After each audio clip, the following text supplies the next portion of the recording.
I never would have imagined that I'd transmigrate into a female-oriented novel. I thought that with my status as the Duke's only son, I could win over the future Ice Queen and recruit some magical geniuses to reach the peak of life. But then I suddenly realized, this is a female-oriented power fantasy about an overpowered heroine's rise. The protagonist has the blessing of heaven itself, while I'm just a minor villain who dies at the very beginning. Not only am I a useless waste who can't use magic, but I'm also betrayed by a trusted subordinate who turns against me out of twisted love at the most critical moment. Because of this, I end up in prison and eventually die filled with regret. But when I open my eyes again, I discover I've been reborn, and the genius witch who was supposed to kill me actually pins me down and forcefully kisses me. Originally, I was a truck driver. To avoid hitting a little girl saving a cat on the road, I drifted and crashed into a wall, killing myself. And just like that, I transmigrated to another world similar to the Teyvat continent. I thought it was just a dying hallucination of this shut-in, so I quickly grabbed a dagger to verify. With just a shallow cut, blood immediately started seeping out. The realistic pain confirmed I really had transmigrated. Immediately after, a flood of memories surged into my mind. The original owner shared my name, Morn Campbell, born with a golden spoon as someone at the top of society. He even had a fiancée who was the Empire's third princess. But the original owner was sentenced to exile for insulting the royal family, and forbidden from ever setting foot in the Empire again. I never expected my luck to be this bad, transmigrating into this idiotic, spoiled brat. Just when I was at a complete loss, there was suddenly a knock at the door. A graceful and beautiful maid walked in. She was the original owner's personal maid and confidant. Many of the schemes against the protagonist were planned by this maid named Anne. Since I have to attend a banquet tomorrow, Mother specially sent her to deliver my formal attire. I casually responded, planning to send Anne away first. But she suddenly asked with concern, "Young master, are you injured?" So I asked Anne to get me some medicine to stop the bleeding, or a bandage. Anne didn't know what a bandage was, but she said she could help stop the bleeding. As she spoke, she crouched down. I thought Anne would use healing magic, but instead she started licking my injured finger. This move left me completely flustered. Then Anne said very thoughtfully, "The bleeding has stopped. Every drop of young master's blood is precious. Please don't hurt yourself so easily." I tried my best to stay calm and replied, "Okay, I'll remember that. Thank you for your hard work." After Anne obediently left the room, she suddenly realized something was off. Did young master just thank me? Meanwhile, my heart was fluttering wildly. This is way too unfair. A gentle black-haired maid is so cute, but I couldn't understand why a perfectly fine Duke's son would insist on provoking the protagonist. The real trigger that led to the original owner's exile was that this guy drugged the Empire's third princess at his own coming-of-age ceremony.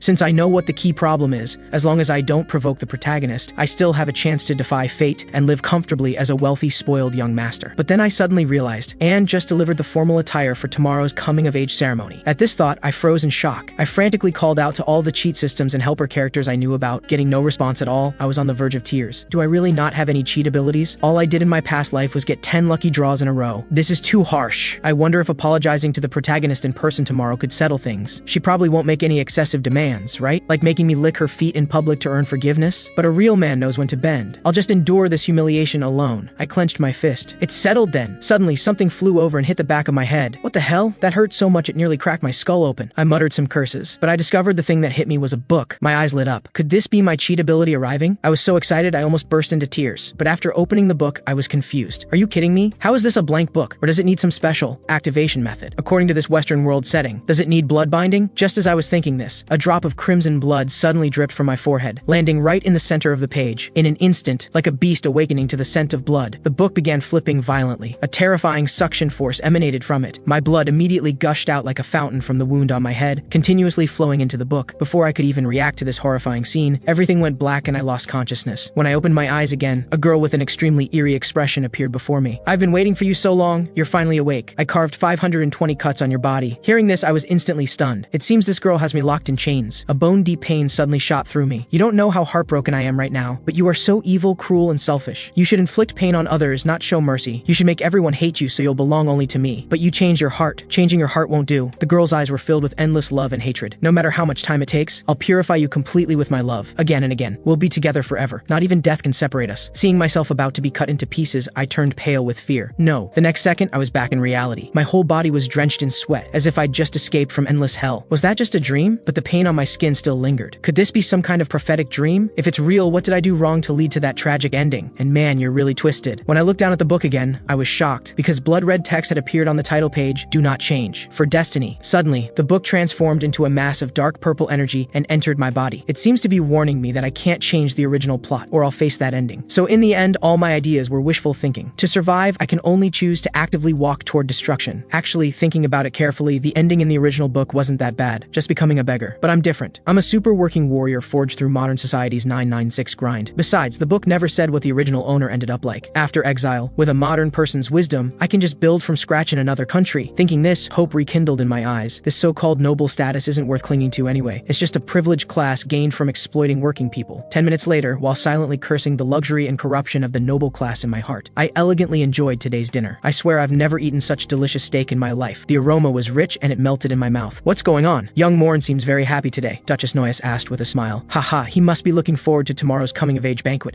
After all, it's one of the most important events of Morn's life. The speaker was Duke Leon of the Empire. I responded with a standard sunny smile. Yes, father, mother. I'm very much looking forward to it. The Campbell Duke and Duchess only had one son, so naturally they doted on me extremely. Tomorrow my son will definitely be the most eye-catching person at the banquet. I wonder how many noble young ladies will fall for him, the gentle and virtuous Noyes said expectantly. That won't do. Our Morn has a fiancé. If Princess Alicia gets jealous, that would be hard to explain. Even the usually serious Leon couldn't help but tease. Noyes snorted softly. I don't like that Princess Alicia. She's so cold. She's not worthy of our little Morn at all. You can't say that. If Princess Alicia isn't worthy, then no one is. Looking at these adoptive parents' trust in me, even thick-skinned me couldn't help but feel embarrassed. Just how confident are you in your son? She's the Empire's third princess, the divinely blessed child of pure white, also known as the Ice Witch, and a strong candidate for the Empire's greatest beauty. In the original story, with her cold demeanor and the charming contrast of being warm inside, she gained a huge following. She's the center of attention wherever she goes. Your son is nobody special. Don't you have any self-awareness? In the original story, you two were good people, but unfortunately got implicated because of your son and were forced to fade from the Empire's elite circles. Although that book says I can't defy the established destiny. With this hellish start, it's too hard to turn things around even with modern thinking. After saying goodbye to my parents, I prepared to go out. I need to think of something to do. That book said I can't change my own fate, but it didn't say I can't change others. Looking at the whole event, targeting the princess isn't the real reason. So under the premise that the ending doesn't change, I need to pull the Campbell family out of this event as a lifeline after exile. I also need to find a scapegoat to take the blame. Speaking of scapegoats, in this fantasy world, there seems to be no place more suitable than that one. Based on the original owner's memories, I'm clear on the next plan. Just then, a maid happened to walk around the corner. She accidentally bumped right into me. Oh no! The master and mistress's tea spilled. I apologized and asked if she was okay, but the maid recognized me and her expression immediately turned fearful. I'm sorry, young Master Morn. She panicked and took out a handkerchief to help wipe the stains off me, but the tea stain only became more obvious. The maid was so scared she crouched on the ground begging for mercy. Please spare me, young Master Morn. I really didn't mean it. Please don't beat me or strip my clothes and throw me into the street. Facing the maid trembling like a leaf, I was speechless for a moment. Just how bad is the original owner's reputation? I bent down and helped the maid up. I won't punish you for such a small matter. By the way, why is your body so hot? Under the maid's shocked gaze, I used the modern forehead-touching temperature check method and discovered she had a fever. Because tomorrow is my coming-of-age banquet and the mansion is short-staffed, she has no way to rest. Just as I was scolding her that she can't work while sick, Anne walked over, respectfully. I ordered her to arrange for Noel to rest, also arrange for all unwell servants to rest. We'll recruit replacements from outside the mansion. I don't want a bunch of dazed, sick people at tomorrow's coming-of-age ceremony causing trouble for the guests. Watching my departing figure, Noel felt like the young master had become a different person today. Anne, I remember young master said before he didn't want to recruit outsiders, didn't he? But Anne just told Noel to follow orders and hurry to rest, because she too had sensed some subtle changes and planned to move up her own scheme. Meanwhile, I rummaged through a treasure chest in my room. I finally found the underground black market VIP credential. After leaving the Duke's mansion, I took a carriage to a luxury goods store the original owner frequently visited. After ordering the accompanying guards to stay at the shop entrance, I sneaked out quietly through the back door. Following the route from memory, it was deep in the sewers of Belran City in the capital's outer ring. Wearing a mask and black robe, I moved quickly through. At the end of the tunnel, a person in black stood guard. Halt! Who goes there? A rat in the sewers. What for? Seeking rotten meat. After completing the password exchange, I showed the black token in my hand. The person in black immediately became respectful. Honored guest, please enter. Behind this door is the Leopold Underground Black Market. Inside, you can trade magical potion materials and magical synthetic beasts, and even slaves from the Maya tribe. One of the protagonist's future teammates was bought from here. But I should focus on business first. After entering a shop with an eerie atmosphere, the shopkeeper wore a mask and a wide red robe. Their voice was magically altered, making it impossible to tell if they were male or female. Finally, a customer today. Please come in. What would you like to see, young master? Though my shop is small, it lacks nothing. I got straight to the point. I want a colorless, tasteless drug, the kind that can knock out a mage for several hours. The shopkeeper made an okay gesture. I get it. You rich folks love to play like this, right? I happen to know a few good shops selling slaves. Need me to recommend some? Just pay a small referral fee. I thought she didn't have it and was about to leave when the shopkeeper quickly stopped me. Of course I have it. Please wait, young master. This treasure is rare goods. As she spoke, she started searching through a pile of bottles and jars. Although she wore a full coverage mask, judging from her tone, manner, and perfect figure, she's definitely a beauty. To have a place in this mixed crowd, she must be quite capable. If I could build a good relationship with her, she might be able to help me after I'm exiled from the Empire. Suddenly, the wind chime on the shop door jingled again. A petite figure in a black robe walked in from outside. I want to buy a sleeping potion, the kind that won't leave magical traces afterward. The shopkeeper looked puzzled after hearing this. Strange. Another customer for this type of potion? Usually no one asks for it. My gaze discreetly swept over the black-robed figure beside me. Judging from her figure and the scent of perfume, I didn't expect women to have such needs too. She's probably planning to harm someone, but right now I'm no better than her. Who am I to judge? Before long, the shopkeeper excitedly placed 2 delicate small bottles on the table. When I saw the dark red crystalline liquid flowing inside, I was dumbfounded. The shopkeeper saw our confusion and patiently explained, "Customers need not worry. It's completely undetectable in beverages like red wine. Just one tiny drop, and even an elephant would instantly lose consciousness and pass out for 3 hours." My eyes lit up. Is it really that powerful? If you don't believe me, we can test it on the spot, the shopkeeper boasted. Special sleeping potion, Southern Wall Dream. Price, 130,000 Amir. Will you two be paying by card or cash? Amir is the common currency of this world. Just as I was about to pay by card, the black-robed woman said she didn't plan to pay with Amir. Instead, she wanted to sell the shopkeeper some intelligence in exchange. Then she took out a note. This intelligence is definitely worth 130,000. For those who need it, its value could multiply several times. The shopkeeper curiously took the note and looked at it. Interesting. With her abilities, verifying this intelligence's authenticity was easy, so she agreed to trade with the black-robed woman. The black-robed woman didn't waste words. She took the potion, turned, and left, cold and efficient like a machine. I boldly pulled out my gold card and chose to pay by card. The shopkeeper even gave me a small gift. They say when used together, the experience is even better. After thanking the shopkeeper, I brought up the intelligence that woman mentioned. But this unscrupulous merchant, seeing my interest, demanded an exorbitant price of 900,000. My mouth twitched. I ignored the shopkeeper and turned to leave. Do you really think I'm a sucker? Trying to make 7 times the markup right in front of me? Everyone in this black market is only after profit. I'll need to find more reliable partners in the future. After I left, the shopkeeper removed her cat mask while unable to contain her excitement. I originally thought tomorrow was just the coming-of-age ceremony of that waste of a young master from Duke Campbell. Who knew the 3rd princess would also attend? And the Duke's mansion happens to be short-staffed and recruiting outsiders. Who should I sell this intelligence to? I remember the 2nd prince always disliked his excellent younger sister. With his status, asking for 2 million shouldn't be too much, right? And Duke Raymond, that old man would definitely be very interested too. Killing 2 birds with 1 stone. I'm so naughty. A captivating smile appeared on the shopkeeper's lips. The next evening at the Campbell Duke's mansion, I wore that luxurious formal attire weighing 20 kilograms, standing at the entrance to the banquet hall with a lion-like majestic duke, greeting the arriving guests. When a noble young lady came over with her father to greet us, she kept her head down, avoiding eye contact. After I noticed her, she was so scared she ran away on the spot.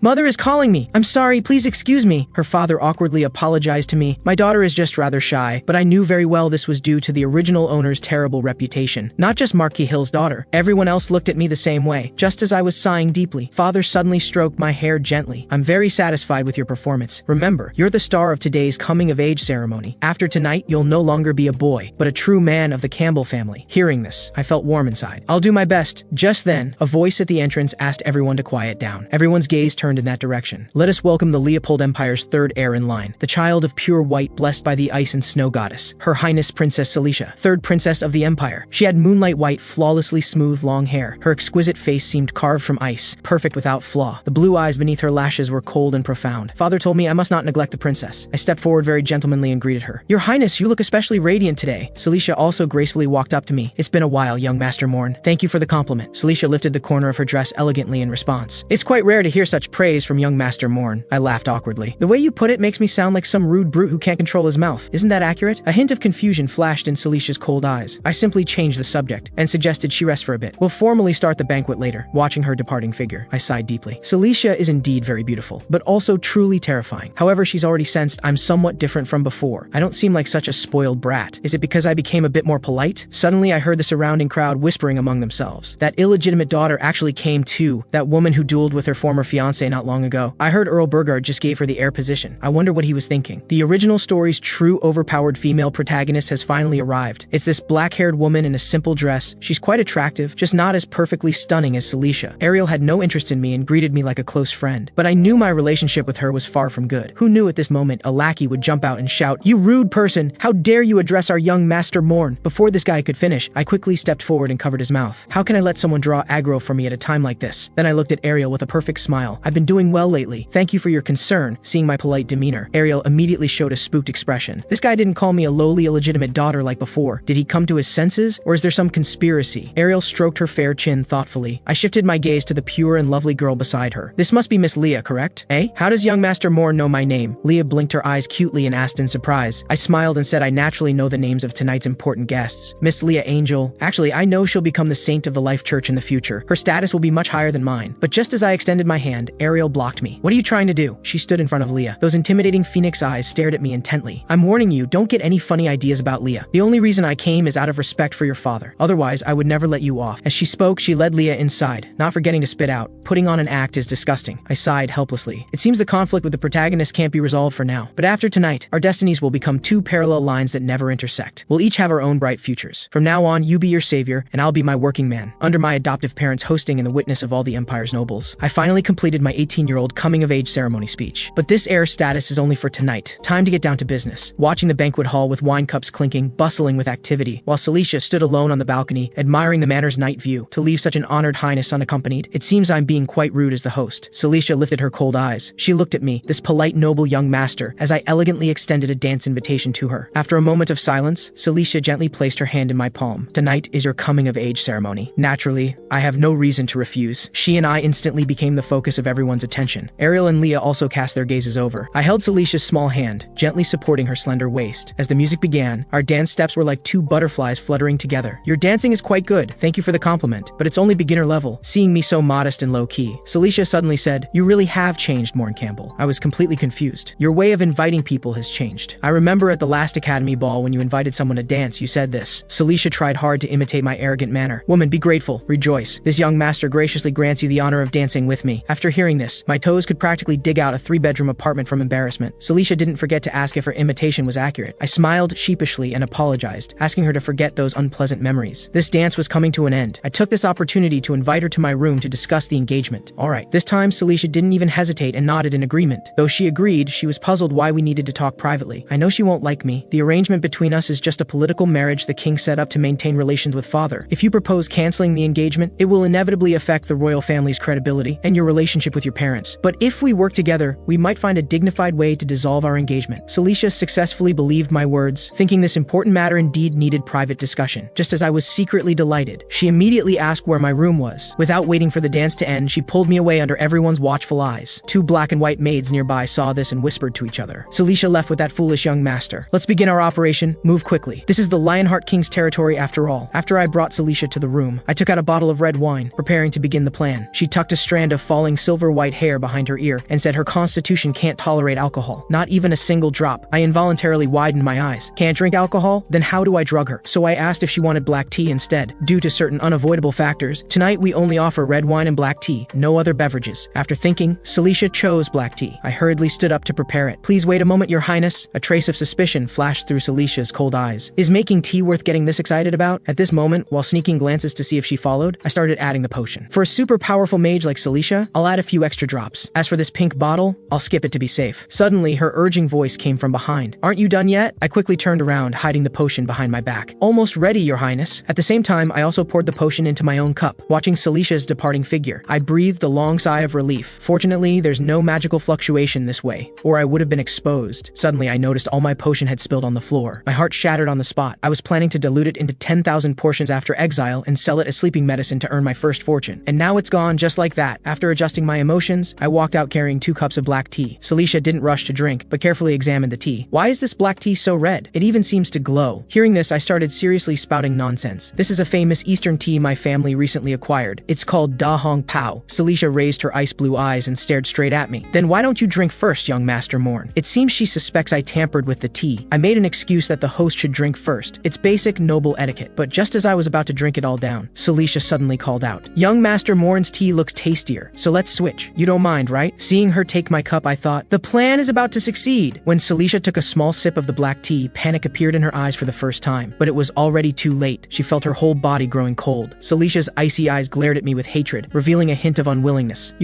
Finally, under the effect of the drug, she collapsed limply on the sofa. Good thing I was smart enough to drug both cups. It really can knock out an elephant with one drop. I remember in the original plot, the overpowered heroine will burst in soon. I need to prepare in advance. I also took off my clothes, but after waiting a full 30 minutes, Ariel still hadn't appeared. I don't understand. Why isn't this following the book's plot? I started trying hard to recall the original plot. I remember at that time, Ariel got wine spilled on her dress by a clumsy maid and ran off alone to find the restroom. But because she's directionally challenged, she got lost and ended up in this room, accidentally foiling the original owner's evil deed. Wait, the clumsy maid. Could it be Noelle whom I sent to rest? In other words, my act of kindness changed the story's course. Little did I know the unconscious Celicia had actually woken up. While I was still calmly thinking of a remedy, I suddenly felt ice cold all over my body. I stiffly turned my head to look around. The next second, a hand reached over and covered my mouth. With a thud, Celicia Celicia was actually leaning over me. I broke out in a cold sweat from fear. Your Highness, please let me explain. It's not what you think. But she wasn't listening to me at all. Her small face was especially flushed, and she was murmuring, my body, so hot. Seeing this condition was wrong, I prepared to go out and find her a doctor. But then my hand was frozen by her ice magic. This is bad. Ariel still hasn't come, and at this rate, this act will become real. Meanwhile, inside the Duke's mansion, Ariel was holding up her dress hem, wandering around the mansion's corridors like a headless fly. There was a clear dirty mark on the corner of her dress, caused by clumsy Leah accidentally getting cake on it earlier. Ariel suddenly looked toward the shadows in the corner. A trace of cold severity flashed in her eyes. Who's there? Come out! Crisp footsteps sounded from the darkness, and a maid slowly emerged. The maid bowed to Ariel and said respectfully, I apologize. This is a forbidden area of the Duke's mansion. Please turn back, guest. Ariel couldn't help but frown in confusion. What forbidden area? Duke's mansion secrets. I cannot disclose them. TCH stingy. Ariel clicked her tongue. At this moment, Anne noticed Ariel's dress was dirty and offered to help clean it. She held her hands toward the dress hem and released a green glow. The cleansing light flashed and the hem was spotless. Ariel blinked in surprise. Even the Duke's mansion maids can use magic? Anne smiled and reminded Ariel. In 5 minutes, the banquet will serve limited patchy cake. If you like it, please don't miss it. Hearing it was her favorite patchy cake, Ariel's eyes suddenly brightened. As she ran, she turned back and said, Thank you for your help, miss. I'm going to get that cake. Anne politely replied, You're welcome. Take care. Then she turned to look at the room where Celicia and I were. After running some distance, Ariel muttered to herself, I know that maid has a bloody scent. That forbidden area stuff is definitely a lie, and that other person hiding is also suspicious. Anyway, whatever she's plotting is happening in the Duke's mansion. It definitely won't implicate me. As for the magical genius Princess Celicia, she's an adult who won't get lost. Could she really be taken advantage of by that spoiled brat? Besides, nothing is more important than my patchy cake. Dear Patchy, I'm coming. At another corner, number 8, the black-clad maid had been observing the situation outside. Is that girl also your target? No, she was number 9's target. But that girl surpassed him by 2 major realms and ended up killing him instead. Number 6, the white-clad maid crouching on the ground, responded while deciphering the runes on the floor. Number 8 was getting impatient and asked how much longer. But this was set up by Lionheart King Leon Campbell after all. Opening a gap silently isn't easy. Number 6 was sweating profusely, but her focus remained unshaken. If Morn Campbell or Princess Celicia suddenly comes out, the mission will fail. At this moment inside the room, Celicia held an ice arrow pointed at me. You have 1 minute to say your last words. I'll let you die quickly. I forced out a smile uglier than crying. Does that mean if I don't say anything, I won't die? It seems you still don't understand your situation. Celicia's ice arrow suddenly emanated terrifying cold, scaring me into quickly asking her to wait. If I can't calm her down, I'm doomed. I can only use modern wisdom. Once, a sincere love was placed before me. I didn't cherish it properly. Only after losing it did I regret it deeply. If heaven could give me another chance. Before I could finish, Celicia pointed the ice arrow at my forehead. Is this your disgusting reason? Even now she maintained her cold demeanor. I grinned. This is actually my sincere feeling, and in reality, we didn't cross that line today. Celicia suddenly interrupted me. You call such a filthy method sincere? Are you joking with me? If you truly liked me, you should have stood before me openly,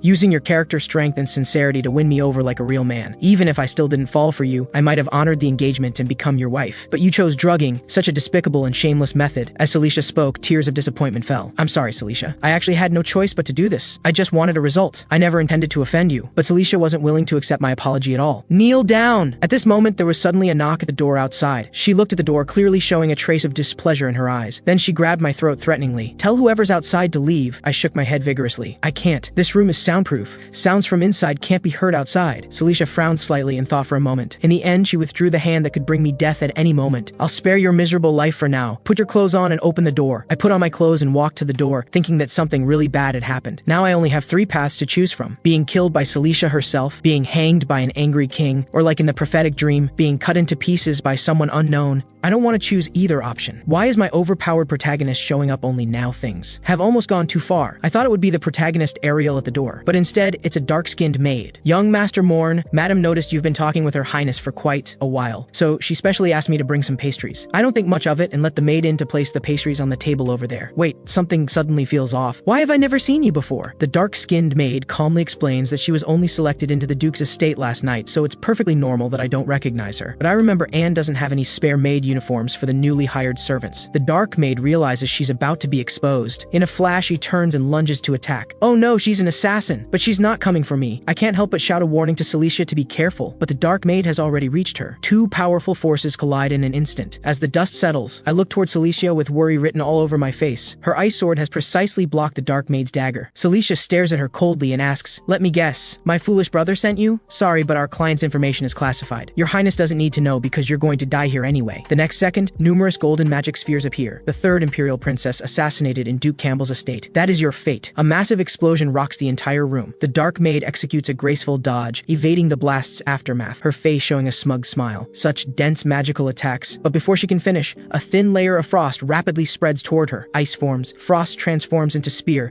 Bestow upon me supreme power. Celicia, her expression as unchanging as an ancient glacier, shows a hint of annoyance in her eyes. She grips the spear and thrusts it fiercely toward the Dark Maid. As the saying goes, when gods fight, mortals suffer. I've slowly made my way to the door, thinking I can't stay here any longer, or I won't even know how I died. All I need to do is open the door to escape easily, but the door is locked. Just as I thought, that assassin maid came prepared. No wonder she dares to assassinate the third Imperial Princess in the heavily guarded Duke's estate. But this is so strange. This scene never happened in the original story. Could it be that my order created an opening for these assassins? In the original story, the sick maid Noelle never got a chance to rest. The original Mourn never gave orders to hire new staff from outside to ensure the banquet went smoothly. But in this current timeline, my small act of kindness has changed the story's direction. This is too absurd. The hiring happened overnight last night, meaning someone has been watching the Duke's estate around the clock. For now, I can only quietly pray that Celicia can defeat the assassin. After all, a weakling like me can't do anything. The assassin's target is clearly only Celicia. I hide to the side, eyes wide, stealing glances. What the future holds is still unknown. If Celicia wins, will there really be a good ending? If she dies here, no one will know what just happened. While I'm caught in this internal struggle, the battle situation suddenly changes. Truly worthy of being Princess Celicia, the super genius chosen by the gods. Celicia lets out a cold laugh. Burst step, light sword magic, and gravity magic making my body heavy. The last two spells show no mana fluctuation. They must be from that assassin in the adjacent room. Impressive. Just as the rumors say, Celicia sees through our techniques at a glance. Though the rumors aren't entirely accurate, I've killed magical geniuses before. Even among geniuses, Celicia is a monster. Gripping her ice sword with both hands, her gaze still cold, she says, "Tell me who's behind this, and I might spare your life." The Dark Maid chuckles. As an assassin, I shouldn't be talking this much, but sometimes, even assassins need to stall for time. As her words fall, a piercing hum immediately rings out, and the entire room begins to tremble. Holy golden light blooms from the runes, completely sealing the room. "Hurry it up! I can't hold this much longer!" The white-robed maid from the adjacent room urges anxiously. "Don't worry, this will be quick." The Dark Maid suddenly pulls out a container filled with blood and begins solemnly chanting a prayer. "With the heart's blood of 100 children, I hereby offer sacrifice to the world-melting god, the Crimson Sun Lord, the great withering king." A flash of horror crosses Celicia's eyes. This is an evil god's ritual. The Dark Maid crushes the container. "Grant us the power to suppress the might of ice and snow." A vortex like a black hole slowly emerges from the void, and sinister flames begin to dance. Celicia's ice arrows shatter instantly. She's also struck by this evil power. With indescribable fury, Celicia snarls, "Evil priests, you sewer rats still dare show your faces before me. Rats? To the noble princess, we are indeed just rats, but you're about to be killed by lowly rats." The Dark Maid moves at extreme speed, reaching Celicia and launching a frenzied assault, but she suddenly stops. Impressive! Besides magic, Celicia's swordsmanship is also exceptional. She avoided all vital points, but without her ice magic, Celicia is like a lamb waiting for slaughter. The Dark Maid viciously kicks at her waist. As the smoke clears, Celicia emerges covered in wounds. Despair completely engulfs her, weighing so heavily she can barely breathe. The Dark Maid twirls the dagger in her right hand with a smug expression. "Time's up. This ends now. I'll be taking your highness's head." The Dark Maid grips the dagger and thrusts it towards Celicia's heart. A sickening sound pierces the air. Blood spatters, but she wears a look of complete shock. But Celicia feels no pain. Instead, she feels a familiar, warm presence surrounding her. "Because I've used my body to block the strike for her. Isn't it a bit too early to give up, my princess?" Celicia's eyes widen in disbelief. She shows a panic and confusion like that of a little girl. "Why did you save me, Mourn Campbell? Why? I'd like to know too." "Because 3 minutes ago, the assassin guarding the door wanted to let me leave. Their target was only Celicia, and all I had to do was stand by and watch her die. But I simply couldn't do it." I stretch out both hands and grip the Dark Maid's dagger tightly, then shout to Celicia behind me, "Now's your chance. What are you waiting for?" The Dark Maid struggles furiously. "Mourn Campbell, you worthless playboy." Before she can finish her words, Celicia's figure has already flashed before her. With one fierce slash, the Dark Maid bleeds out and dies with unwillingness. Celicia's gaze sharpens slightly. Finally, it's over. At this moment, my anxious heart finally settles, but she finds it somewhat regrettable that the spellcasting assassin next door escaped. She crouches down and asks me why I saved her, because if she died, no one would know about my offense against her. Rationally speaking, that would be the optimal solution for me, but I feel none of that matters. I simply don't want to see my once favorite character die. Earlier you said if I were a man, I should pursue you openly and honorably. So now, do I seem like a man to you, your highness? Celicia doesn't answer me but lets out a soft sigh. "In 1 minute, your heart's blood will drain completely. Leave your last words quickly. I'll relay them to the Duke and Duchess. My disappearance would be the best outcome for them. There's no need to leave words that would only increase their grief. If I must leave last words," I gently caress her cheek. "I'm sorry, Celicia, and I truly like you. Very, very much. For what you did to me, do you think one life and one apology can settle the debt? Mourn Campbell, I don't accept your apology. You must live to atone for the sins you've committed." Celicia reaches out and casts a special spell on me, but my consciousness has already arrived in a strange space. All the pain in my body disappears, and I feel warm all over. It seems my final outcome is still death, but this was my choice. And before dying, I got to act cool in front of a super beauty like Celicia. Feels like I came out slightly ahead, but looking at the result, I really lost big time. This hard-won chance at rebirth, but asking me to be a scumbag and take advantage of someone, then stand by and watch them die? I truly can't do it. After all, I'm not like the original Morn, that heartless beast. Suddenly, that black book from before appears again. Loading progress, pride, 50%, lust, 99%, wrath, negative 90%. Other sins, greed, envy, sloth, 0%. As the pages flip rapidly, 2 lines of red text finally appear. Please continue to struggle, Morn Campbell, for the sake of this world. After reading this, I'm furious. You didn't show up when I was dying, and now you want to drag me to that terrifying basement? You think I'm a pushover? The next second, I'm sucked into the book. Meanwhile, in the Duke's estate sewers, the white-robed maid curses bitterly as she flees. Damn it, we were so close to succeeding. I should have killed Morn Campbell first. I just heard someone say they want to kill my precious son. The white maid's fleeing steps suddenly halt, because someone is standing before her, a man as majestic as a lion. Lionheart King Leon Campbell, how are you here? Her face turns deathly pale in an instant. Leon Campbell releases a terrifying aura from his entire body. I'm surprised this guest remembers my humble name, but, my dear guest, I don't recall the Campbell family inviting you. So why have you come uninvited? Tell me everything, especially what you intended to do to my precious son. I'm all ears. I open my eyes and wake up. I find myself already lying in bed, with the familiar maid Anne sitting beside me. She asks with concern, "Young Master Morn, are you uncomfortable anywhere? If so, I'll call a doctor to examine you right away." I struggle to sit up and tell her there's no need to call a doctor. I just need to use the bathroom. The next second, a sharp pain shoots through my chest. I collapse directly. Anne rushes forward to catch me. "I didn't expect your body to be this weak now." "Sorry, Anne, young master. You don't need to apologize. Taking care of you is my duty. There's a chamber pot in the room. Let me help you." Hearing the word chamber pot, I'm completely confused, but I see Anne has already brought out the chamber pot. Because Madam doesn't trust others to care for young master, I've been responsible for bathing you and helping you relieve yourself these past few days. Although you were unconscious, when you frowned and curled up, I could tell you were uncomfortable. You never had any accidents like wetting the bed these past few days. Do you need me to help you take off your pants now? As she speaks, Anne crouches down directly. This scares me into frantically waving my hands in refusal. I understand helping me when I couldn't take care of myself, but now that I'm awake, that's not necessary. Just slowly help me to the bathroom. Anne respectfully stands up. "Yes, young master." Before I can react, she reaches out and carries me in a princess carry. "This is faster. Please bear with it, young master." On our way to the bathroom, 2 cleaning maids happen to see us. Anne and young master mourn. "Quick, go tell Madam that young master is awake." Being carried like this by a beautiful maid as a grown man, I bashfully cover my face repeatedly. After entering the bathroom, Anne is still reluctant to leave. She says Madam ordered her to stay by my side for protection around the clock. But how am I supposed to go with a girl watching? I quickly push her out. Then I firmly shut the door. Shortly after, Anne carries me back to the room. From her, I learn that I've been asleep for 3 full days. As for my injuries, Princess Celicia summoned the chief healer of the Royal Mage Corps to personally cast healing magic on me. The wounds healed that very night. I slept so long because my body was too weak. Looking at the scar on my chest, I never expected she would be the one to save me in the end. I can't help but carefully ask if Celicia said anything about me. Anne answers no. Hearing this, I breathe a sigh of relief. It seems she doesn't plan to pursue the matter, but Anne thinks carefully for a moment. Her Highness did talk with the Duke for a while before leaving. According to the investigation, the assassin's target was Princess Celicia. The mastermind was the underground black market that has been entrenched in Belrand for years. His Majesty the King was furious and the very next day sent troops to crush the black market, arresting and executing many. That same night, the Duke also captured 2 disguised assassins alive. Under interrogation, they confessed everything. Before the attack, the Duke had prepared to be punished by His Majesty, but unexpectedly, he returned the next day without any punishment. Even when His Majesty ordered a strict investigation of the nobility, our Campbell family was exempt. I believe the princess must have spoken to His Majesty on our behalf. After Anne finishes recounting the entire matter, my anxious heart finally settles. At this moment, Anne suddenly leans her face closer. "Are you so nervous about this because you did something to Her Highness when you were alone with her in the room?" "No, of course not." I shake my head vigorously, keeping a straight face. "That's the princess. If I did anything to her, I'd lose my head, right?" Anne seems to believe my explanation and doesn't press further. She picks up the medicine bowl in her hands. "Come, drink your medicine, young master. It's not hot anymore. Being hand-fed by a beautiful girl, that's the ultimate dream of countless shut-ins. Ugh, so bitter. What kind of medicine is this? My tongue is numb. Strictly speaking, this isn't medicine but a tonic. Knowing you dislike bitterness, young master, I've already added sugar. Now be good and open your mouth. This isn't about being good. It's completely too bitter to swallow." Suddenly, I notice several maids peeking through the door crack. Young master is angry. How scary. 3 maids whisper outside the door. Young master hates bitter food the most. He used to get angry and whip people every time he tasted something bitter. Didn't Noel say he's been gentler lately? Will Anne get beaten too? We should hurry and tell Madam. The next second, I point at the door and shout, "Don't you dare go. It's just drinking some slightly bitter medicine." With that, I start gulping it down in large mouthfuls. Seeing this scene, the maids are frightened and quickly close the door and flee. And I've already drunk half the medicine in the bowl. But then I spit it all out. "This is really too awful to drink." Anne apologizes from the side. "She should have warned me earlier. This medicine can only be drunk little by little. Drinking it all at once causes physiological nausea. According to the royal royal physician. I need to drink it 2 more times to fully recover. Hearing this, I complain helplessly. This is more bitter than my life. I don't want to try anymore. Just let this world be destroyed. There's still some time before dinner. Anne has also prepared delicious patchy cake. I can have some to fill my stomach if I'm hungry. Seeing how hardworking and thoughtful she is, I'm very satisfied and plan to talk to my mother about giving Anne a raise. Anne respectfully bids me farewell. She needs to report my physical condition to my parents to ease their worries. Before leaving, Anne also tells me there's a letter on the cabinet that arrived from the palace this morning. I guess it might be from Celicia and plan to read it later. But at this moment, there's still one question bothering me. When I was unconscious earlier, how did Anne feed me that awful medicine? Actually, I'm just a bit curious. Anne covers her mouth and turns her head to answer. It's exactly what you're thinking, young master. Knowing you can't handle bitterness, I put quite a bit of sugar in my mouth. With that, she closes the door and leaves. Wait, whose mouth? Mine or hers? However, the actual situation is, just thinking about it, I let out an excited shout, which Anne outside the door hears. According to the story's plot, the original Morn was a super fool. He had a powerful father, a beautiful mother, and such a devoted maid. Yet he didn't appreciate being a proper young master, and insisted on provoking the protagonist Ariel. Speaking of which, Anne seems to have taken my first kiss. Wait, I suddenly remember my first kiss was already gone during that incident with Celicia, so I opened the letter to read it. The letter simply reads, I'll reluctantly consider you half a man, Morn Campbell. What does half a man mean? Though I'm a bit confused, it seems she doesn't plan to hold me accountable for my crimes. Perhaps my selfless act of saving her moved her heart and helped me avoid the worst ending. When dinner time arrives, Mother embraces me from behind, crying tears of joy. You scared me to death. You've finally woken up. If something really happened to you, I wouldn't want to live anymore. My little Morn was so perfect and flawless, but now you have an ugly scar. I comfort her, saying there's no need to worry too much. It's just a minor injury, and my body is almost fully recovered. Father pats Mother's shoulder. Morn is right. It's just a small wound. Scars are medals for us men. This time, thanks to Morn risking his life to save the princess, we avoided His Majesty's punishment. Speaking of this, I ask Father about the specifics of the assassination incident. He says there were 3 assassins in total. Besides the one the princess killed on the spot and the one who broke the barrier, there was another responsible for support hidden in the sewers. After severely interrogating the 2 assassins,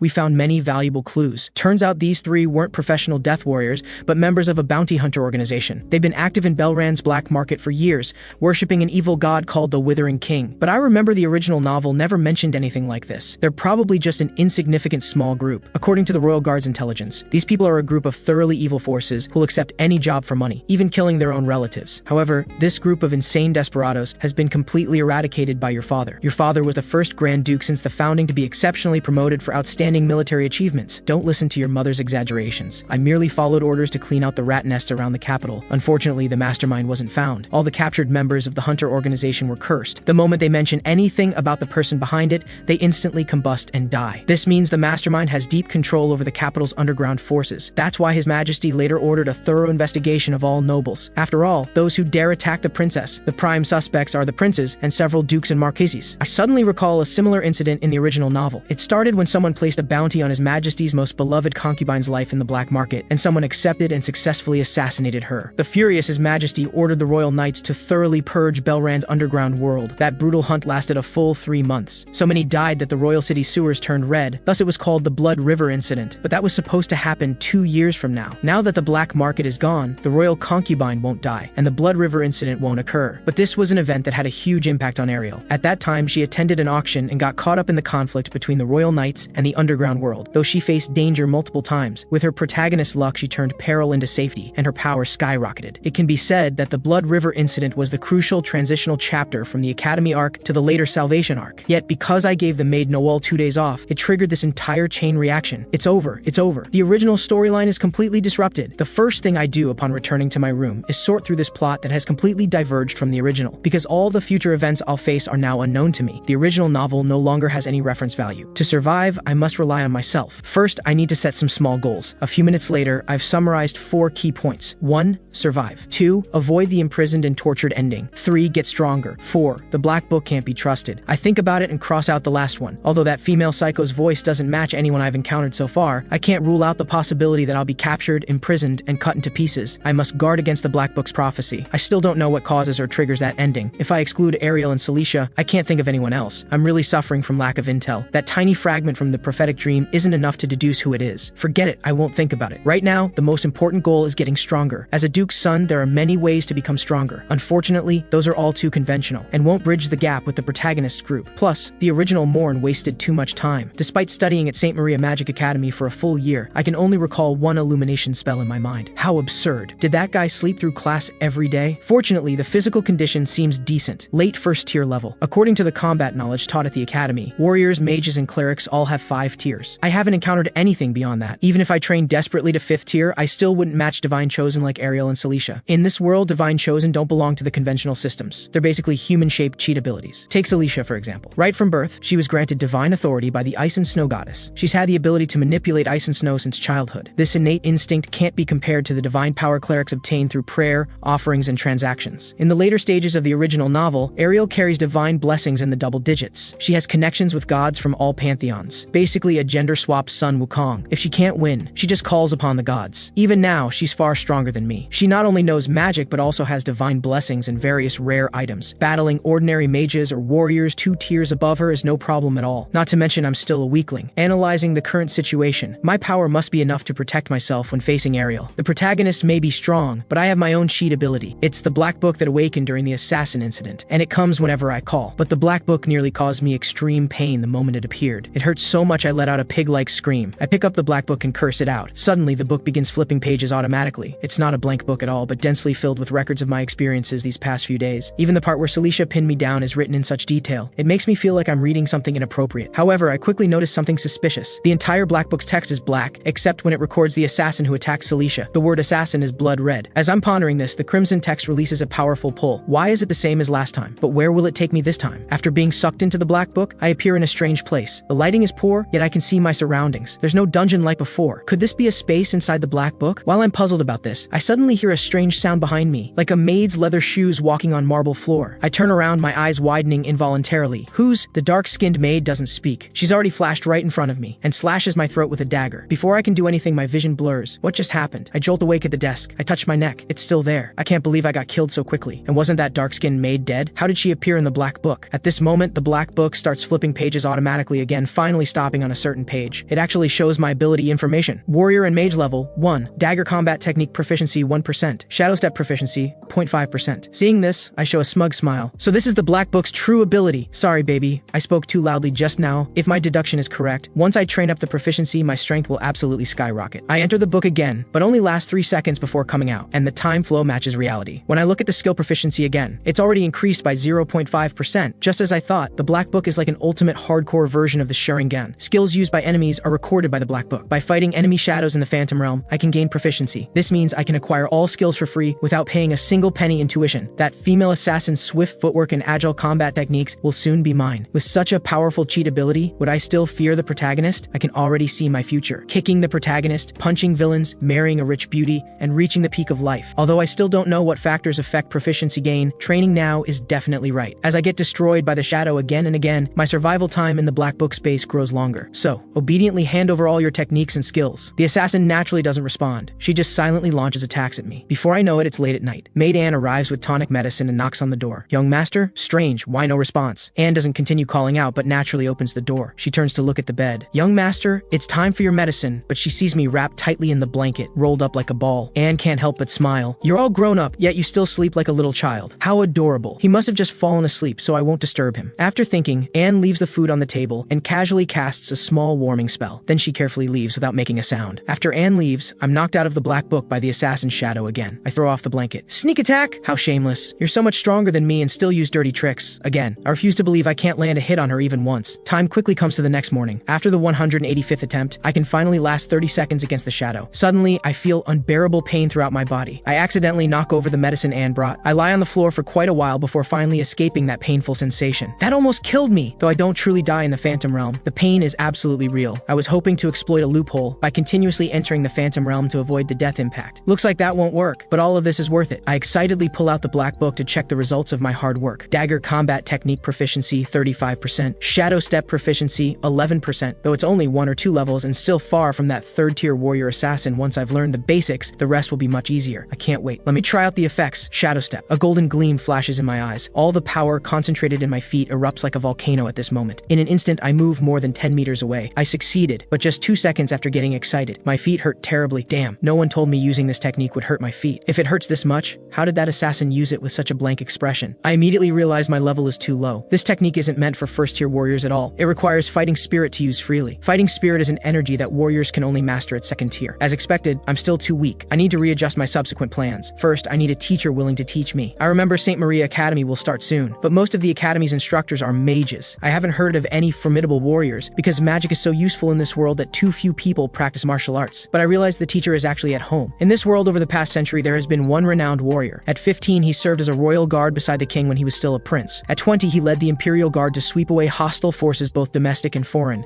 successfully stabilizing the turbulent situation after the new king's ascension. At 25, he became imperial marshal guarding the frontier, fighting several battles that shocked the continent. Since then, not only did the empire's entire territory establish clear borders, but neighboring countries and the demon race didn't dare invade for nearly 20 years. At 32, he returned triumphantly and was bestowed the title Lionheart King by His Majesty, the only imperial duke since the founding to be promoted through exceptional military achievements. And this heaven-sent warrior who has never been defeated in his life. Whether facing kingdoms or demon race, remnants of the previous dynasty or rebel armies, anyone threatening the empire gets crushed, even dogs passing by, is my adoptive father. The original Morn truly deserved his miserable fate, having such a powerful father and not even realizing it. As for St. Maria Academy and warrior teachers, completely unnecessary. Starting today, I'll be a homebody. I'll have father, this top-tier powerhouse, teach me personally. Plus, with the black book for anytime practice, won't my strength just surge upward? Just as I'm getting so excited about my perfect plan that I can barely contain myself, Anne's voice comes from outside the door. Young Master Morn, are you awake? Turns out father wants to see me. But calling me this early, could there be something urgent? Perfect, I also have something to discuss with him. Let's go together. I push Anne's shoulder as we walk out the door. Two cleaning maids are nearby. Good morning, young Master Morn. Good morning, Anne. Good morning, head maid. Anne waves her hand without blaming them. It's fine, continue with your work. I look at Anne with surprise. You got promoted? Yes, young master. A few days ago, master appointed me as the new head maid. The former head maid has resigned to take responsibility. I feel truly sorry. The former head maid lost her position because of my orders. I remember she's been with father since he was very young. Though nominally master and servant, they're actually more like family, like a sister or mother. Father must be heartbroken over this. Anne gently comforts me. Young master, you needn't blame yourself. This isn't your fault. The head maid only resigned from her managerial position. She hasn't left the Campbell family. You'll see when we get there. 3 minutes later, I see mother in the courtyard. She embraces me with a heartbroken expression. My precious Morn, mother, seeing you've recovered puts my mind at ease. How many times have I told you don't call me mother? Call me mom or mommy. Sorry, mom. Now that's mommy's good boy. Here, crouch down and feel this. Why am I feeling your stomach? Turns out I'll be a big brother soon. I'm going to have a younger sibling. Recently, mom has been feeling heavy, so I had that royal physician who treated you examine me. Sure enough, I'm pregnant. Mom asks whether I want a brother or sister more. I'd be happy with either. After chatting for a while, father speaks up somewhat seriously. The older one just recovered from serious injuries, and the younger one is very fragile. Don't get too excited. Morn, sit down. I have something very important to tell you. Turns out father is returning to the front lines today. My head buzzes instantly. Father will depart this afternoon. Considering I'll start school in a month, it wouldn't be convenient for mom to stay alone in the capital, so mom and most of the maids will also depart with father this afternoon to return to our family territory for a pregnancy. Mom will be cared for by the former head maid, Sister Faye. I start trying to persuade father to stay. Father, can't you not go? Besides you, the empire should have plenty of generals capable of leading troops into battle. It doesn't have to be you, does it? But it's too urgent. Father has no choice. After more than 10 years, the demon race in the abyssal lands is getting restless again. This time he'll probably need to garrison the frontier for 3 years. Hearing this, I suddenly remember this was mentioned in the original novel. The demon race's initial invasion is actually just a feint attack. Its purpose is to deceive the human world and lay the groundwork for a certain plan 3 years later. And that point 3 years later marks the protagonist's official entry into the salvation arc. But if father leaves for 3 years, doesn't that mean my plan is completely ruined? My safety will be hard to guarantee. How am I supposed to find a teacher who can make me stronger? At this moment, it feels like my world is collapsing. By afternoon, a luxurious carriage is already parked there, with a magnificent griffin standing beside it. Father is comforting mother. All right.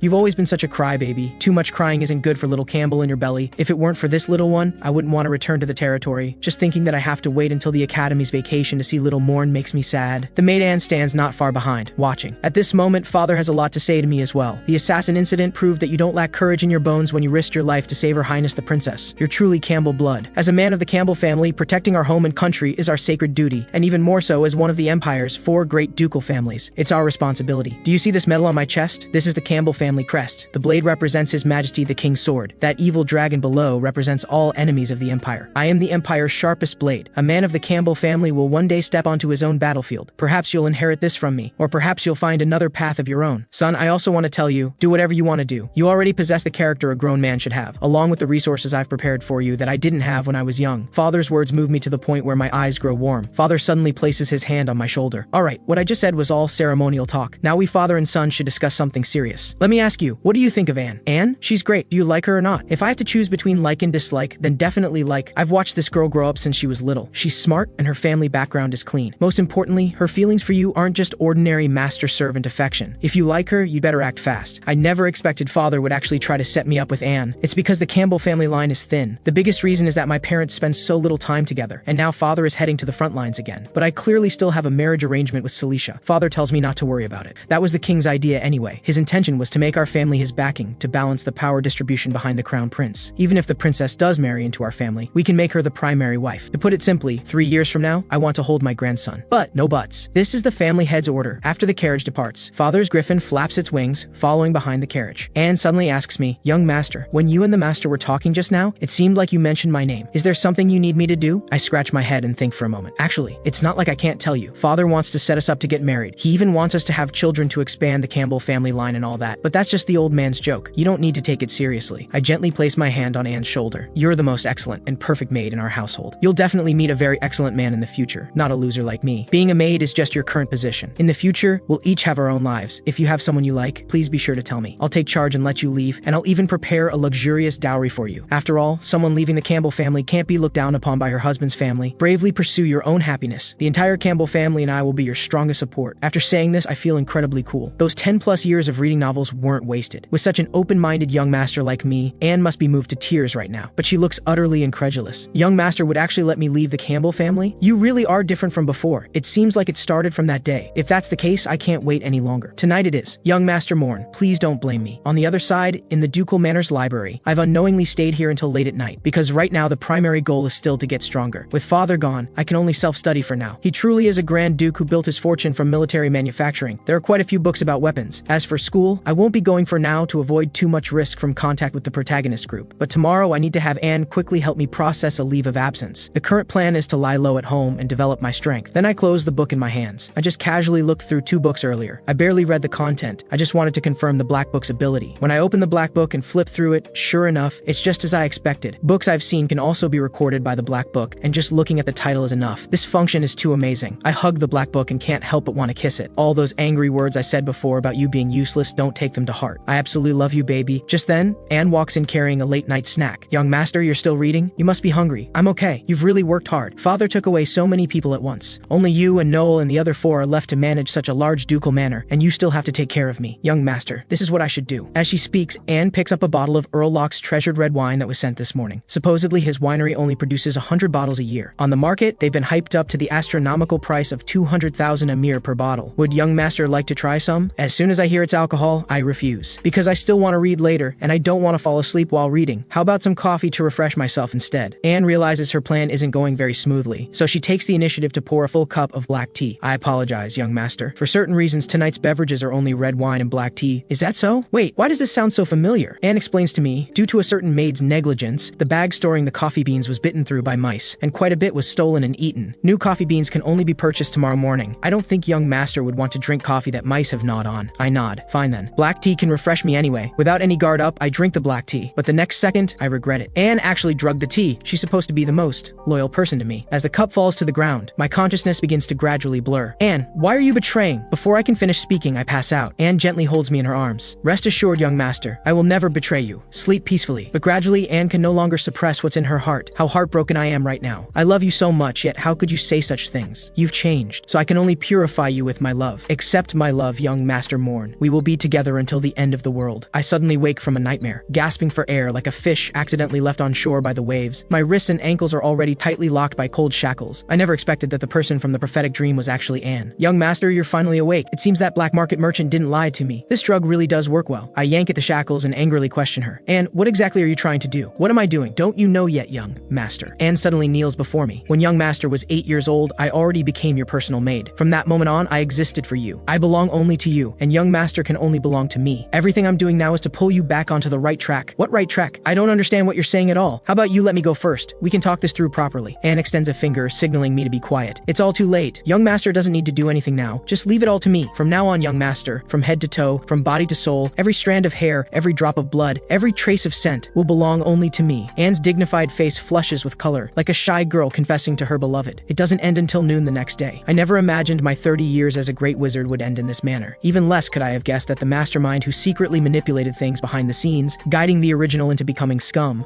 and the woman in the prophetic dream who would cut me into 1,000 pieces, it's all her.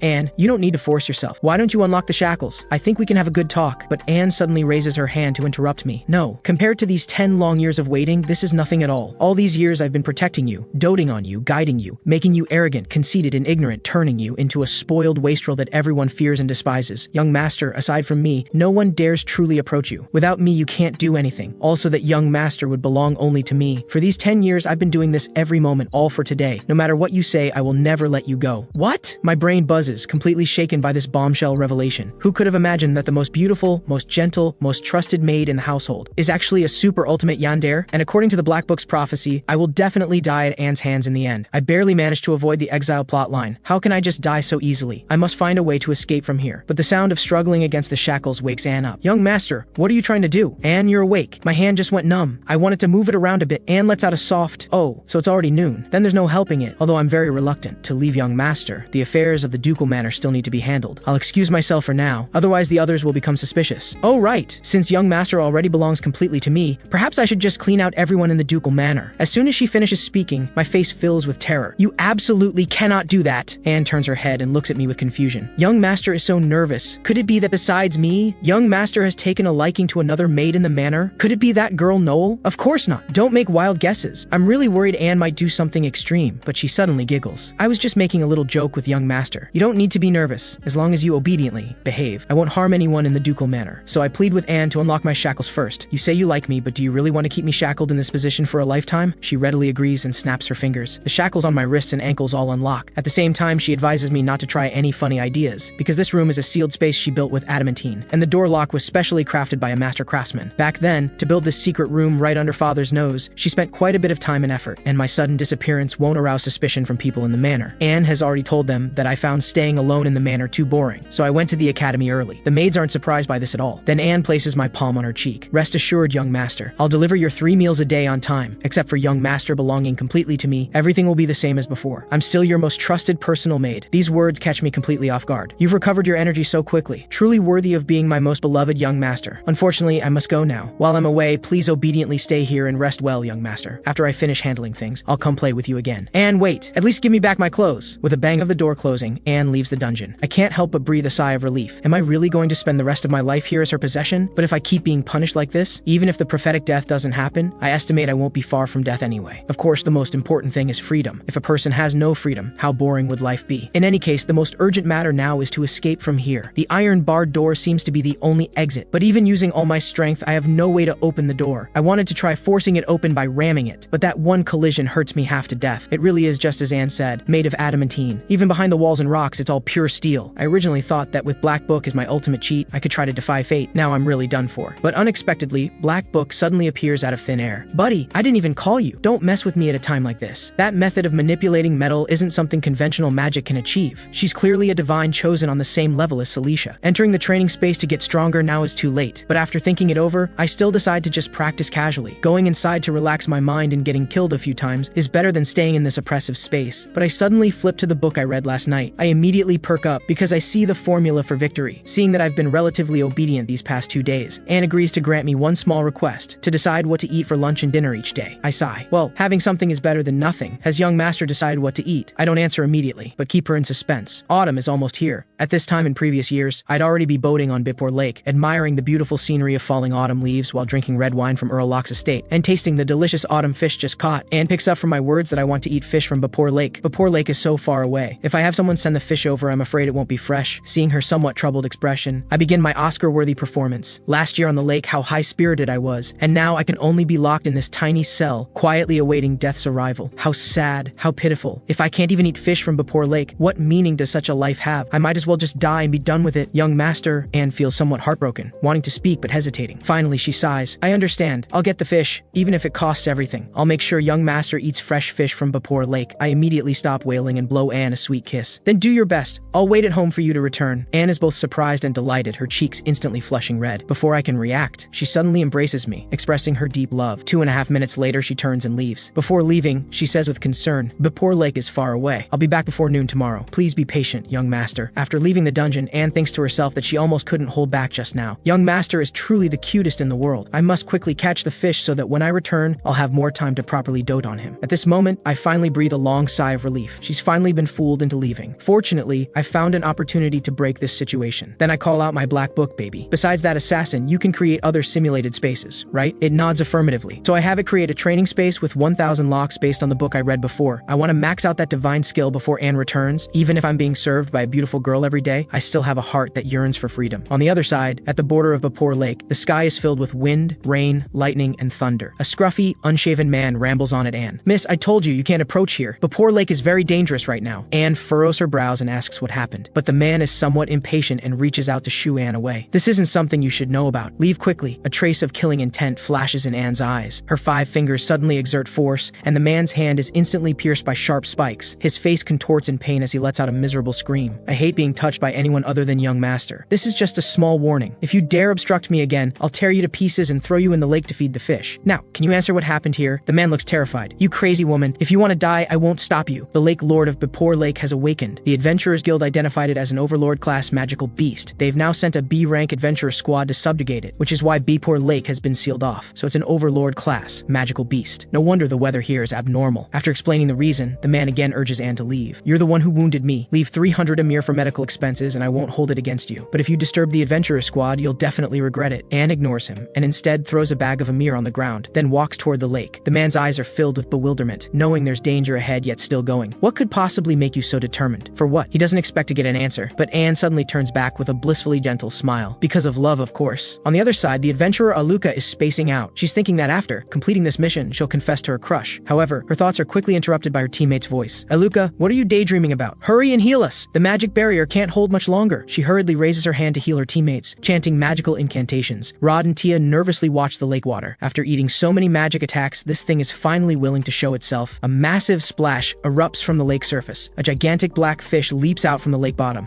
its entire body covered in scales like cold iron and vicious bone spikes. Its head is covered by a hard exoskeleton, carrying an eerie, unsettling beauty. This is the Lake Lord of Vapor Lake. This terrifying beast gathers a magic orb in its mouth, aiming at Rod below. Rod has a nickname, the Iron-Blooded Knight. In just 3 short years, he became a B-rank genius adventurer. After blocking the Lake Lord's attack with his shield, he gives orders to his team members. "Quickly use magic attacks." "Got it." Aluca pulls back her thoughts. She levitates her wand before her and begins chanting, "O deity who commands ice and snow." Before she can finish, Tia beside her releases explosive magic first. The scorching flames hit the Lake Lord's massive mouth precisely. "Rod, now!" To seize this rare opportunity, Rod rushes quickly toward the Lake Lord. As he approaches, he leaps into the air, driving his sword fiercely into the Lake Lord's skull. This terrifying Overlord-class magical beast finally stops struggling. Rod pulls out his sword and jumps to the lakeside, letting the Lake Lord sink into the water. He sits on the ground, gasping for breath, thinking it's finally over. Then he turns to Tia and gives her a thumbs up. "Done! Nice work!" The female mage Tia smiles and asks with concern, "You're not hurt, are you?" "I'm fine. Fortunately, you restrained it in time. Don't move, look, your hand is split open." "Tia, you're very gentle. It's really great having you as a teammate." Watching the two of them being lovey-dovey, Aluca feels like she's just air, particularly heartbroken. "Why? We agreed that when we grew up, we'd become the most amazing adventurer duo and be together forever. I worked so hard to catch up to you, but you never had eyes for me. I was clearly the first to appear in your world. Yet in the end, I don't even count as a supporting character. You turned around and fell for someone else." Rod, who's enjoying the beautiful girl's bandaging service, suddenly turns to look at Aluca. "What are you spacing out for? Come help dismantle the Lake Lord's corpse." Aluca calms her bad mood and forces out a slight smile. "Coming," but just then, she hears a strange sound in the water. At the same time, Rod and Tia both hear it and turn to look at the lake surface, feeling an ominous premonition. The sound grows closer and closer.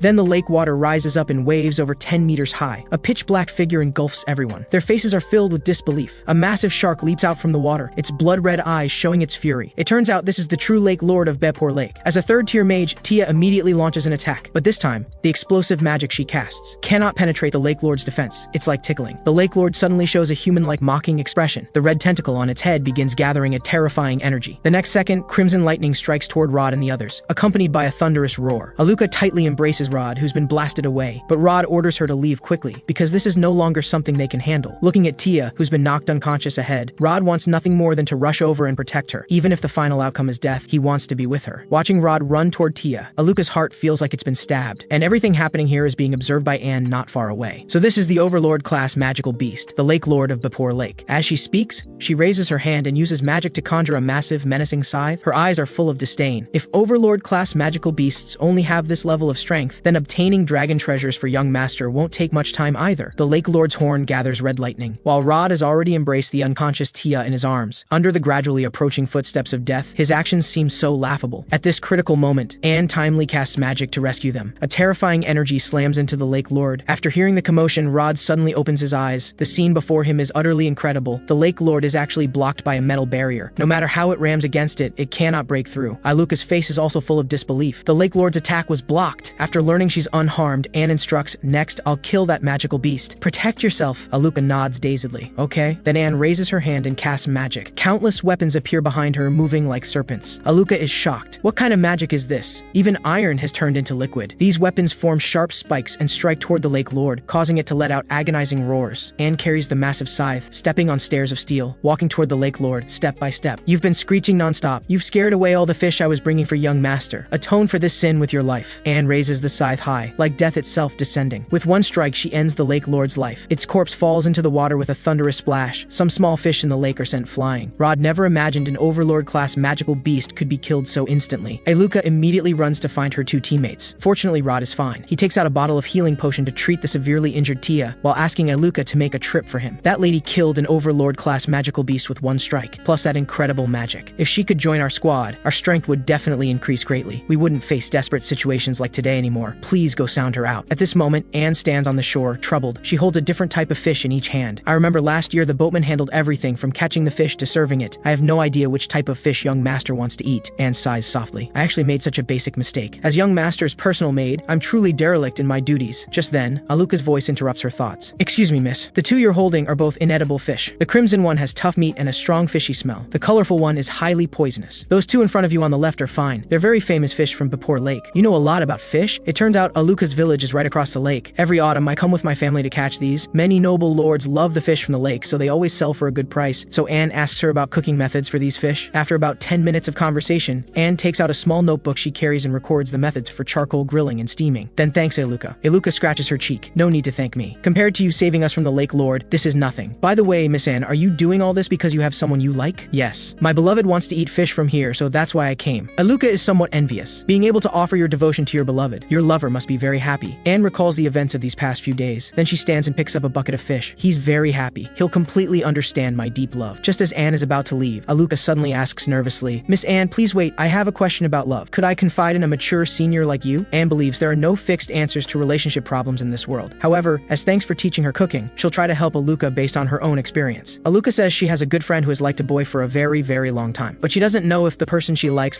her back, because that person is especially dense and very gentle to everyone. Anne immediately recognizes this as a hearth-type person, radiating warmth to everyone. And Aluca's friend plans to try confessing, but then another woman appeared. It's clearly a love triangle. Recently, that friend has wavered, because the person she likes is clearly better to that newly appeared woman. So she's considering whether to give up. After all, they have mutual feelings, and for her to interfere as the third party wouldn't be right. Understanding her troubles, Anne asks directly, "Miss Aluca, how much do you like that man?" Aluca initially tries to deny it's about herself, but ultimately chooses to tell the truth. "I've liked him for over 10 years. Do you like him enough to give up your life for him?" "Of course, not just my life. For him, I'm willing to do anything, even things the world won't tolerate." Hearing Aluca's answer without hesitation, Anne silently puts on her hat. "Don't you already have your answer now? If your love for him has reached such depths, there's no need to ask me." Aluca murmurs in confusion, "Miss Anne, you mean, you only need to follow your heart's true desires. Give everything for the one you love. Don't make choices you'll regret. This is my small piece of advice for your current predicament. Good luck, Miss Aluca." Watching Anne's departing figure, Aluca recalls what she just said. "Give everything for the one you love. Follow your heart's desires." Suddenly, an evil flame begins burning in her heart. A demon within speaks to her. "Aluca, are you really going to give up?" At this moment, she freezes in place. Her entire body burns with flames, causing excruciating pain. The demon continues speaking. "You can abandon morality, law, even your life. For him, you can sacrifice everything. Are you really willing to help them succeed?" "No, I absolutely cannot accept such a thing. If Rod is with anyone other than me, I'll go absolutely mad. Especially that wench Tia. She'd better die soon." Aluca responds to the demon while tears of pain stream down her face. The demon's flames come before her. "It seems you understand now. Go, Aluca. Follow the deepest desires in your heart. Conquer, possess, brand her. Make him something that belongs only to you." But Rod is very strong. Aluca doesn't know how to act. The demon begins teaching her what to do. "Don't worry, child. I shall bestow power upon you. The mighty force called absolute love." Rod notices something is off with Aluca's condition and asks with concern if she's all right. "Why did you suddenly fall just now? Did that woman do something to you?" Aluca explains she's just tired from depleting her magic. Also, Miss Anne is a maid from a noble household. She can't join our adventure squad. Rod feels somewhat regretful upon hearing this. It's a shame she's already left. I haven't even thanked that lady in person. Just then, the attentive Tia notices Aluca's chest is injured. Aluca freezes because there's now a mysterious red mark on it. She quickly covers herself with her clothes. This was just burned by the Lake Lord's lightning earlier. It's nothing, and there might be a third Lake Lord here. We need to hurry back to the guild to report. Tia's injuries also need treatment. Rod thinks this makes sense and directly carries Tia in a princess carry, planning to find a place to rest and recover. Tia's face flushes as she demands Rod put her down. "I can walk myself," but Rod thinks Tia is just being stubborn. "With how light you are, I could carry you all day without any problem." "Are you an idiot? This isn't about weight." "All right, alright, you got hurt to save me anyway. I've told you before that you can rely on me more. Watching the two of them laughing and chatting behind her, Aluca's eyes fill with murderous intent. Intense jealousy has already corrupted her. The next day at noon, hearing the dungeon door being opened, I slowly open my eyes and wake. Anne walks in carrying a tray. Young master, I'm back. Did you miss me? I cry tears of joy. Anne, you're finally back. If I couldn't see you again, I'd really die. Anne extends her hand in confusion and strokes my face. Could it be that young master was moved by me and is willing to give yourself completely to me? I angrily turn my head away. Of course not. You were gone for a day and a night. If you hadn't returned, I would have starved to death. Anne hurriedly places the tray on her lap. I'm sorry, young master. Because Beepore Lake is so far from here, I've rushed back with all my might so you could eat the freshest fish. As she speaks, Anne opens the lid. The fragrant aroma instantly fills the small cell. The fish you wanted, young master. Seeing me drooling with desire to eat, Anne asks whether I want to try the steamed or charcoal grilled first. I want to try the steamed. She gently scoops a spoonful of fish, wanting to personally feed me. The fish enters my mouth. The tender texture touches my taste buds. I can't help but exclaim, "This fish is really delicious. Anne, you should try some too." But Anne refuses. This was specially prepared for young master. By the way, I heard this type of fish has quite a few bones. Please be careful of the bones when you eat, young master. I know, I'm not a child. How would I? Before I finish speaking, I get a bone stuck in my throat. The atmosphere falls into brief silence. Seeing me clutching my neck with a pained expression, Anne crawls over like a little kitten. Wait, what are you doing? I want to kiss you, young master. Didn't you say a fishbone is stuck in your throat? When we kiss, I'll pinch your nose and inhale. With my lung capacity, I can quickly suck the fishbone out for you. My eyes widen in shock. Kissing can suck out a fishbone? Are you serious? The next second, Anne lunges straight at me. So Anne wants to help me suck out the fishbone, completely ignoring whether I'm willing or not. A tiny fishbone appears on Anne's tongue. She actually sucked out the fishbone. Blushing, I thank her and ask her to give me the plate. I won't choke if I eat the fish myself. Then, I put the delicious fish meat into my mouth bite by bite. A charming smile appears on Anne's elegant face as she quietly watches me. After eating my fill, I can't help but praise. No wonder it's famous throughout the empire. It truly tastes delicious. Now that you're full, young master, shouldn't we get down to business? Ah, you mean, she responds while tying up her hair. Of course, it's to follow Master Leon's orders and bear heirs for the Campbell family as soon as possible. Facing such an exquisitely beautiful woman, I still reach out to stop her. Anne stares at me with some confusion. Has young master already started to tire of me?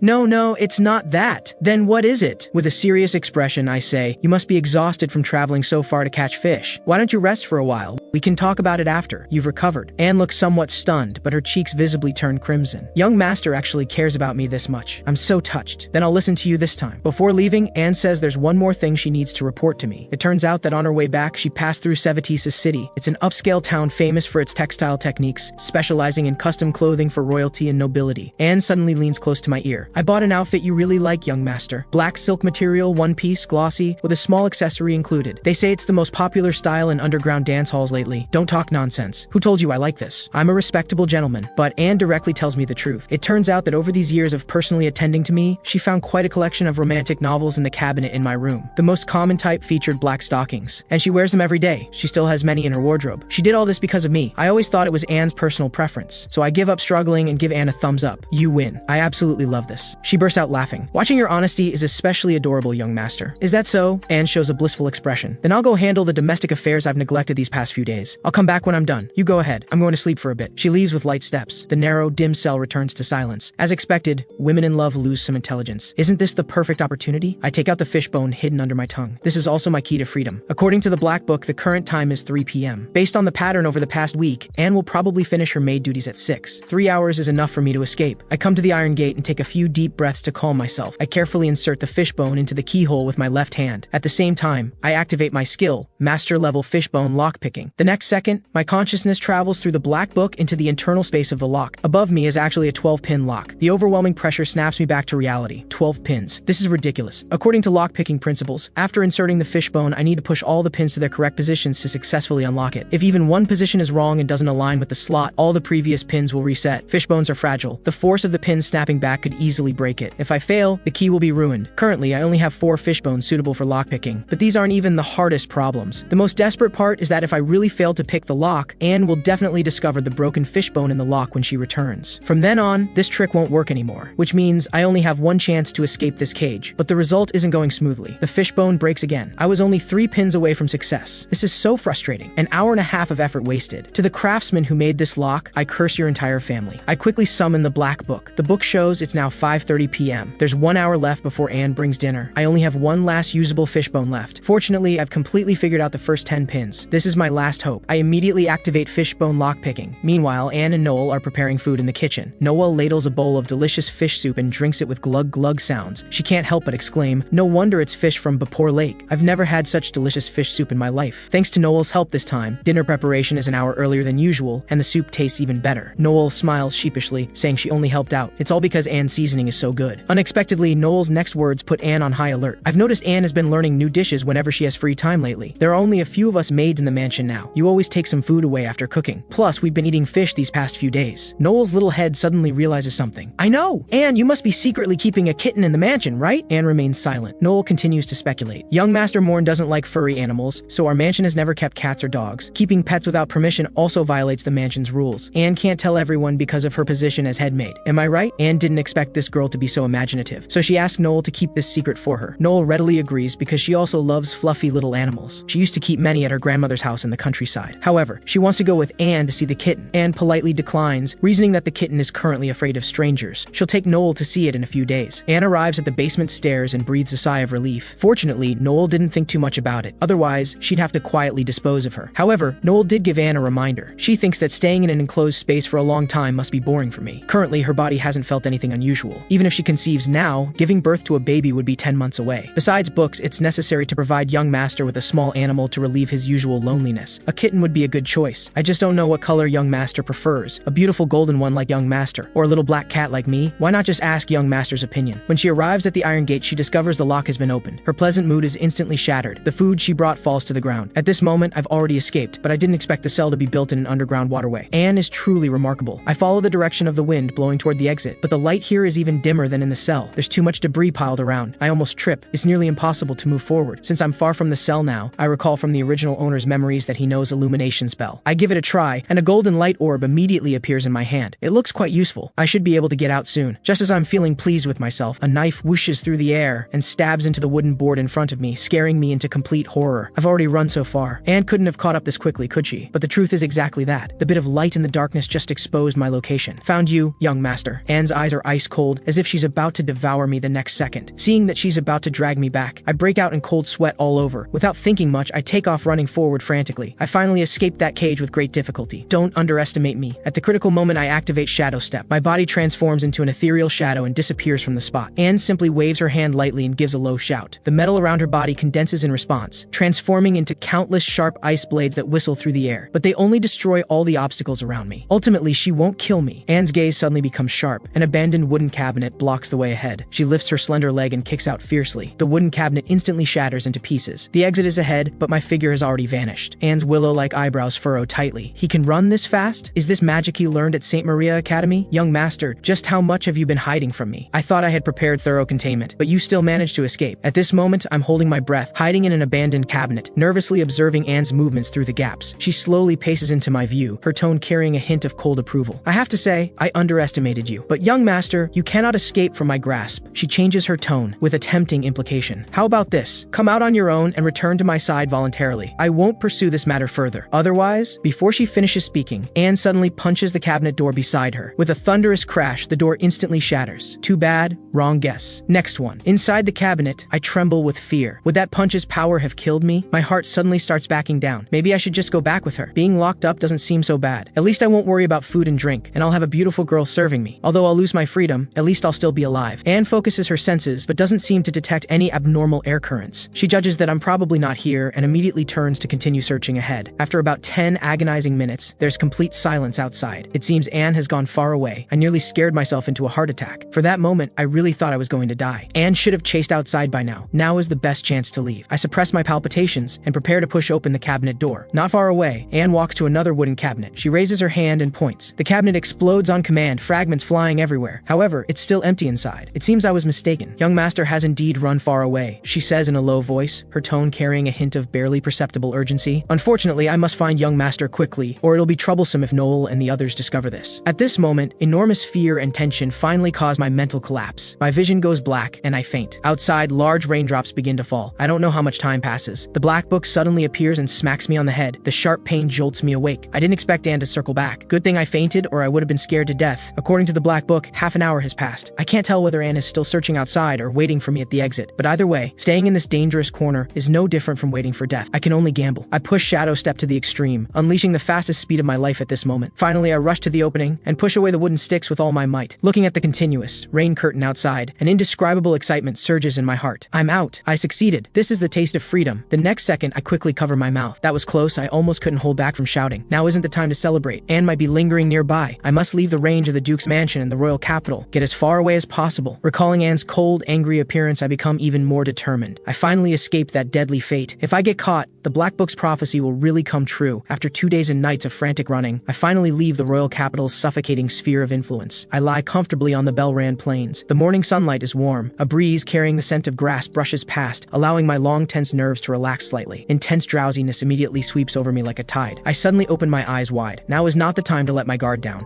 I'm only one city away. With that crazy woman Anne's methods, once she tracks me down, she'll stick to me like a shadow in no time. I know clearly that to completely get away, there are only 2 paths: head to Campbell territory or go to St. Maria Academy. In terms of distance, returning to the academy is obviously closer. I walk to the lakeside and splash the icy lake water hard on my face. To clear my head, I'll push on and go to St. Maria Academy. I make up my mind and prepare to hit the road, but my gaze is firmly caught by a scene not far ahead. 3 bandits are robbing a frail young woman. Scarface grins with a nauseating evil smile. If you know what's good for you, hand over your valuables. If you behave, we brothers might not do anything to you. But if you don't behave, he deliberately lets out a sinister laugh. Then don't blame us for being rude. The surrounded girl grips her staff tightly and tries to straighten her back. I'm an adventurer. If you want to rob me, do you know what the consequences are? Consequences? Scarface scoffs. Of course I can tell you're a mage, but I can't sense any fighting spirit from you at all. If you had companions who could hold us off for a moment, we'd guarantee to run far away immediately. Too bad you're all alone. The girl points her staff at the 3 men. You dare to rob in broad daylight? Aren't you afraid of encountering a passing righteous person who will act on behalf of justice? As she speaks, the girl quietly shuffles backward. Scarface looks as if he's heard the joke of the century. Righteous person, ha ha ha ha. Little beauty, can't you tell we're professional bandits? Do you know what professional means? Make plans in advance. Clarify the work route. Precisely identify targets to ensure nothing goes wrong. Scarface waves his hand triumphantly. That's what you call professional. He suddenly draws his knife and points it at the girl. Little beauty, stop backing up. Trying to create distance, to cast magic, right? If you dare take one more step back, I'll chop off your hand. The girl is now caught in a dilemma. We've already scouted this area in advance. Usually, there's not even a ghost around. Your so-called righteous person is absolutely impossible to stop. My voice thunders out like an explosion, interrupting Scarface's rambling. When they see my exceptional appearance, one bandit minion blurts out, "It's a golden mermaid!" Scarface quickly corrects him. Beautiful, my ass. That's a guy. I try my best to strike the most righteous posture and shout loudly. 3 grown men bullying a girl? What kind of skill is that? Come at me if you've got something. Scarface agrees incredibly readily. My heart skips a beat. This reaction isn't right. He waves his hand, indicating that the girl can leave. I immediately panic. Wait,